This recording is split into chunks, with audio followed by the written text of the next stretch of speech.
Hunter, one man who you're going to tell us later on in the show maybe isn't being too brave is the pragmatic Ernesto Valverde. You weren't too impressed with Barcelona at the weekend despite their victory. Well, call the cops because you've stolen the word I was going to use. Pragmatic is right. Therefore, the criticism has to be measured. What do you do if you play at home and you ship chances against Real Betis and you don't simply lose, but you could have shipped another 3 goals? Obviously, you react, you reorder. What do you do when your central striker isn't there to partner Messi? Well, things aren't so easy. Artur missing as well. How strange it is that this kid from Brazil missing means that the restructuring of the midfield is such a complex task. Valverde would come here and, within his due rights, punch me in the nose for saying, you can't do that, man, because he won. He won to 0. It's 3 points, it's a 2-0 victory. The key thing for me is, throughout the game, you could regularly see Leo Messi isolated in a 4-5-1. You could regularly see Barcelona being ultra-conservative in a situation against a team that's threatened with relegation, and a 1-0 lead is there, and 1 or 2 of the key creative players are patently on form, Dembele, Messi. And therefore, it's interesting that what he's already doing is saying, we're going to dig in, we're going to solidify, we'll take these 3 points, we'll make sure that Madrid don't get any closer. Fine.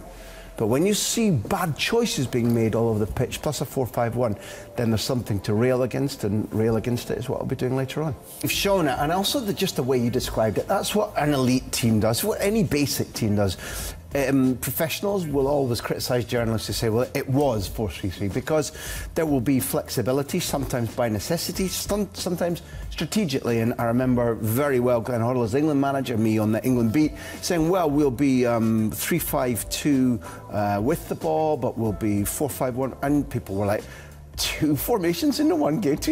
So sometimes a team, particularly an elite team, will give us 4 formations within a game. So you're right not to pin it down to that 4-3-3 we looked, but I can testify those were the right 11 names. They were the right 11 names. Graham, how many positives did you see about Barca's plan B? OK, look, this is the guy I'm going to talk about for a little while here, because Vidal is in what looks like a 4-4-2 situation. I'm going to use a word as well that players in Spain use in training. A comodín is the guy who can play for either side in training depending on who's got the ball. He's kind of got to be everywhere. He's everybody's friend. And the way I understand it, without Suarez in the team, the area of the pitch which Vidal has to play in is that. We don't actually want him right wing, left wing, or either of the fullbacks, but he has to be prepared to be in that area constantly. So let's watch what he does.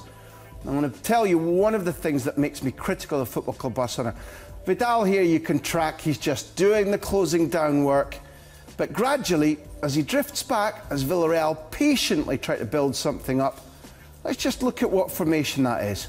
That's Football Club Barcelona at home with the majority of their resources available to them. Against a Villarreal side who are struggling for form. Relegation fodder as we stand. They don't score very often, and they haven't, at this point, looked very likely to score, and Barca are 1-0 up. And it's absolutely clear that that's a 4-5-1. You can see the 5 men in midfield because Vidal's dropped back. Now Messi is out of shot. It's a 4-5-1 at home to Villarreal. Really, I don't understand it. Now, what's going to happen here is something that I believe is also, it's Huddersfield football. It's maybe Darlington football. Samuel works his way in here, and I'll tell you that nothing is going to result from it.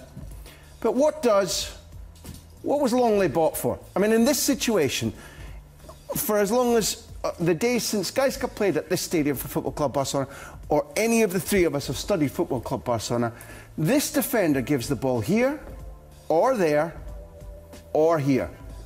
It was what we were taught not to do as kids in Britain, but it's what, as journalists, we've been educated at Football Club Barcelona, you always do. Now, OK, I'm going to be generous because it's near Christmas. Guess what he doesn't do? Look at this. Now, not only is that what, technically in Spanish, that's called a hoof. OK, I just needed to explain that to you. But to whom?